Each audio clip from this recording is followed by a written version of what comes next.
সরলকালের সবচেয়ে বড় একটা সিজার 12 কোটি টাকার মালামাল আটক করেছি সম্ভাব্য। পিছনে যে ট্রাকগুলোতে মালামাল আছে সেখানে আমরা দেখতে পাচ্ছেন বাসমতি চাল, শাড়ি, কাপড়, জিরা, মাল্টা সহ অন্যান্য আইটেম এখানে আছে।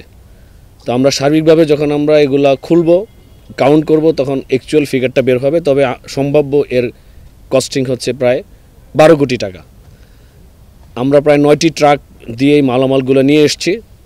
এই মালামালের ডিসপোজালগুলা প্রক্রিয়াগুলা কাস্টমস কর্তৃপক্ষের মাধ্যমে হবে আগামীকাল। ওনাদেরকে আমাদের সাথে কোঅর্ডিনেশন হয়েছে, আইনগতভাবে কাস্টমস কর্তৃপক্ষ এই মালামালগুলো ডিসপোজাল দিবে। আমাদের এই অপারেশন সিলেট ব্যাটালিয়ন 48 বিজে অপারেশন করলো। এই অপারেশন আমাদের অন্যান্য ব্যাটালিয়নগুলোতেও হচ্ছে সারা দেশেই বিজিবির পক্ষ থেকে। এবং যমুনা ইলেকট্রনিক্স ঈদে ডাবল খুশি অফার সিজন 3, যে কোনো পণ্য কিনলেই পাচ্ছেন নিশ্চিত ঈদ উপহার। প্রতিদিন বিপুল সংখ্যক পরিমাণ আইটেম ধরা পড়ছে। আজকে যে আইটেমটা ধরা পড়লো সিলেটে, জানেন সরলকালের সবচেয়ে বড় একটা সিজার, যেটা 12 কোটি টাকা একদিনে এই শাড়ি কাপড়। সিলেট ব্যাটালিয়ন ইনফ্যাক্ট কন্টিনিউয়াস অনেকগুলো সিজার করে যাচ্ছে, বড় বড় সিজার। এই ধারাবাহিকতা আমরা অব্যাহত রাখব। এবং অনেক সময় আমরা মালামাল সহ আসামিকে আটক করি, এই মালামাল সহ কিন্তু আমরা থানায় হস্তান্তর করি আইনগত ব্যবস্থা নেওয়ার জন্য।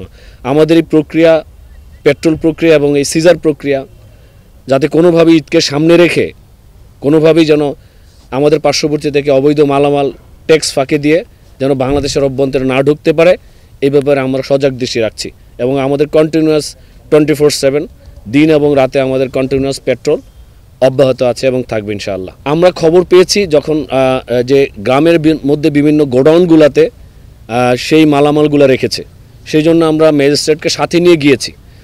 যেহেতু তারা ওই গ্রামেরই সদস্য চোরাকারবারিরা, সেটা আমি আগেই বলেছি, যখন অনেক সময় আমরা চোরাকারবারি মালামাল সহ চোরাকারবারিকেও ধরি এবং আইনগত ব্যবস্থার জন্য থানায় হস্তান্তর করি। যেহেতু গতকাল একটা বড় টিম গিয়েছে এবং তাদেরও বিভিন্ন সময় তাদের বিভিন্ন জায়গায় লোকবল থাকে, খবর দেয় মোবাইলের মাধ্যমে।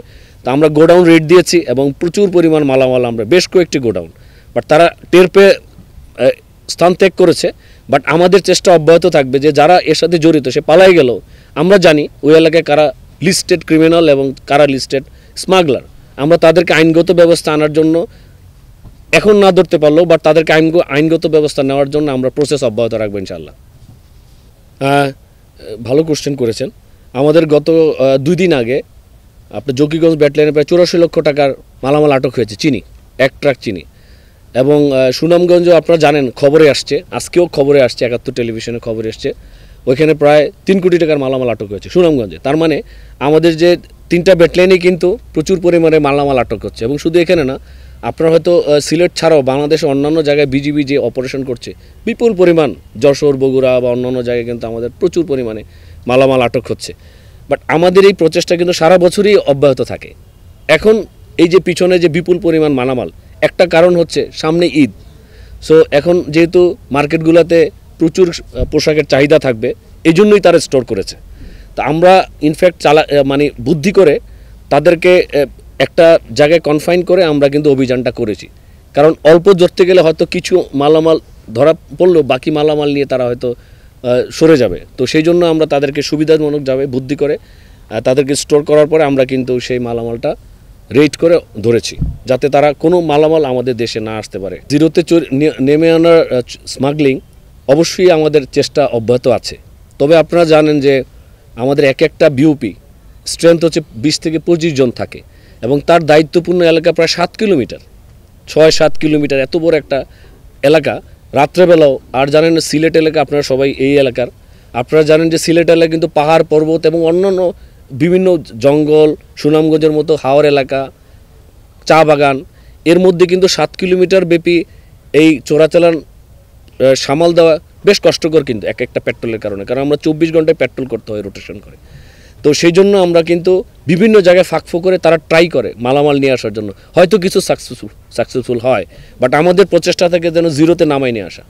এই যে মালামাল ধরা পড়লো, তারা কিন্তু এখন ডিসকারেজ হবে, বিকজ তাদের অনেক ক্ষতি হয়ে গেল চোরাকারবারিদের।